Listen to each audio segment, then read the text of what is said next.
ನಮಸ್ಕಾರ ಎಲ್ರಿಗೆ ಸಹ. ಸೊ ಇವತ್ತಿನ ಒಂದು ವೆರಿ ಇಂಟ್ರೆಸ್ಟಿಂಗ್ ಟಾಪಿಕ್. ಸೊ ಇದು ಟಾಪಿಕ್ ಕೆಲ ಜನಕ್ಕೆ ಇಷ್ಟ ಆಗ್ಬೋದು, ಇನ್ನು ಕೆಲ ಜನಕ್ಕೆ ಇಷ್ಟ ಆಗದೇ ಇರಬಹುದು, ಹೇಳಕ್ಕಾಗಲ್ಲ.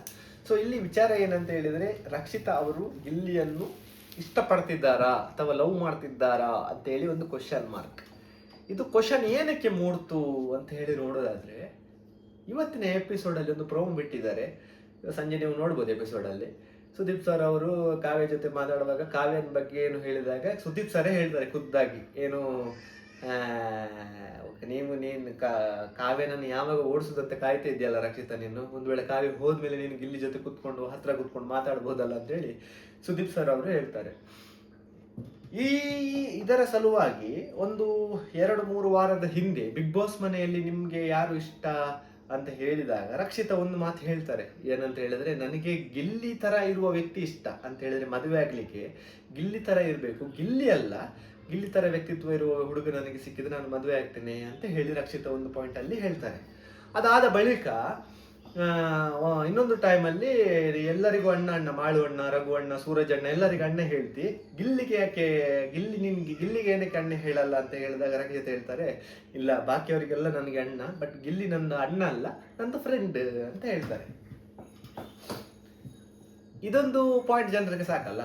ಮತ್ತೆ ನೀವು ಕಾವ್ಯನನ್ನು ಟಾರ್ಗೆಟ್ ಮಾಡಿದ್ರೆ ನೋಡಿದ್ರೆ, ನಿಮ್ಗೆ ಈಗ ಒಂದು ಮನಸ್ಸಿಗೆ ಒಬ್ಬ ಹುಡುಗ ಇಷ್ಟ ಆದ್ರೆ ಆ ಹುಡುಗನ ಜೊತೆ ಯಾರಾದ್ರೂ ಹುಡುಗಿದ್ರೆ ಅವರನ್ನು ಕಂಡ್ರೆ ನಮ್ಗೆ ಆಗಲ್ಲ. ಒಂದು ನೇಚರ್ದು ಒಂದು ಪ್ರಕೃತಿ ನಿಯಮ. ಆ ಪ್ರಕಾರ ನೋಡುದಾದ್ರೆ ಕಾವ್ಯನನ್ನು ಗಿಲ್ಲಿ ಜೊತೆ ಕ್ಲೋಸ್ ಇರೋದ ಕಾರಣದಕ್ಕೆ ಕಾವ್ಯನನ್ನೇ ಟಾರ್ಗೆಟ್ ಮಾಡಿಕೊಂಡು ಬಂದಿದ್ದಾರೆ ಯಾರು, ರಕ್ಷಿತಾ ಅವರು. ಇದು ಇಷ್ಟ ಆಗುದು ಅದೆಲ್ಲ ಒಂದು ಕಾಮನ್. ಏನಂತ ಹೇಳಿದ್ರೆ, ಈಗ ಬಿಗ್ ಬಾಸ್ ಮನೆಯಲ್ಲಿ 100 ದಿನ, ಈಗ ನೀವು ಬೇರೆ ಹಳೆ ಕಂಟೆಸ್ಟೆಂಟ್ಗಳೆಲ್ಲ ನೋಡಿದ್ರಿ ನೀವು, 100 ದಿನ ಒಂದೇ ಜಾಗದಲ್ಲಿ, ಬೇರೆ ಪ್ರಪಂಚದ ಲೋಕನೇ ಇರಲ್ಲ ಅಂತ ಹೇಳಿದ್ರೆ, ಒಂದು ಮೊಬೈಲ್ ಇಲ್ಲ ಏನಿಲ್ಲಲ್ಲ, ಅವರ ಜೊತೆ ಇರೋದ ಮೇಲೆ ಅವರ ಒಂದು ಮೇಲೆ ಫೀಲಿಂಗ್ ಆಗ್ತದೆ. ಅರ್ಥ ಆಯ್ತಾ ನಿಮ್ಗೆ? ಬಟ್ ಇಲ್ಲಿ ರಕ್ಷಿತನಿಗೆ ಗಿಲ್ಲಿಯ ಮೇಲೆ ಲವ್ ಆಗುವ ತರ ಫೀಲಿಂಗ್ ಆಗಿಲ್ಲ ಅನ್ಸುತ್ತೆ. ಬಟ್ ಇಲ್ಲಿ ಅವರಿಗೆ ಒಂದು ಒಳ್ಳೆ ಫ್ರೆಂಡ್ ಆಗಿದ್ದಾರೆ ಯಾರು, ಗಿಲ್ಲಿಯ ವ್ಯಕ್ತಿತ್ವ, ಗಿಲ್ಲಿ ಮಾತಾಡುವ ರೀತಿ, ಗಿಲ್ಲಿ ನಗಾಡುದು, ಗಿಲ್ಲಿ ಕಾಮಿಡಿ ಮಾಡುವ ರೀತಿ, ಮತ್ತೆ ಒಂದು ಕೂಲ್ ಮೈಂಡೆಡ್ ಪರ್ಸನ್ ಅಲ್ಲ, ಯಾವಾಗಲೂ ಜಗಳೆಲ್ಲ ಆಡಲ್ಲ ಗಿಲ್ಲಿ. ಸೊ ಇದೆಲ್ಲ ವ್ಯಕ್ತಿತ್ವ ರಕ್ಷಿತನಿಗೆ ಇಷ್ಟ ಆಗಿದೆ. ಅರ್ಥ ಆಯ್ತಾ ನಿಮ್ಗೆ? ಈಗ ನೀವು ಯಾರು ಇದಕ್ಕಿಂತ ಹಿಂದೆ ಸೀಸನ್ ಅಲ್ಲೆಲ್ಲ ನೋಡ್ಬೋದು, ಚಂದನ್ ಶೆಟ್ಟಿ, ಇವಳು ನಿವೇದಿತಾ ಸ್ಟಾರ್ಟಿಂಗ್ ಅಲ್ಲಿ ಅಣ್ಣ ಅಣ್ಣ ಅಣ್ಣ ಅಂತ ಹೇಳ್ಕೊಂಡು ಅಷ್ಟು ಮದುವೆ ಆದ್ರು, ಮತ್ತೆ ಡಿವೋರ್ಸಸ್ ಆಯ್ತು, ಅದು ಬಿಡಿ. ಸೊ ಇನ್ನು ದಿವ್ಯ ಹುಡುಗ ಅರವಿಂದ ಕೆಪಿ, ದಿವ್ಯ ಹುಡುಗನಿಗೆ ಅರವಿಂದ ಕ್ಯಾಪಿ ಏರು ಅಂತಾನೆ ಗೊತ್ತಿರಲಿಲ್ಲ ಅಂತೆ ಬರುವಾಗ. ಸೊ ಅದಾದ್ಮೇಲೆ ನೋಡಿ ಅವರು ಇವತ್ತು ಚೆನ್ನಾಗಿ ಒಟ್ಟಿಗಿದ್ದಾರೆ. ಸೊ ಇದೆಲ್ಲ ಜೆನ್ಯೂನ್ ಕನೆಕ್ಷನ್ ಆಗಿದ್ದು ಉಳಿದಿದೆ.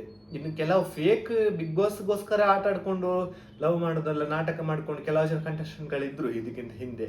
ಸೊ ಅವರದೆಲ್ಲ ಲವ್ ಎಲ್ಲ ಅರ್ಧದಲ್ಲಿ ಹೋಗಿದೆ, ನಿಮ್ಗೆ ಗೊತ್ತು.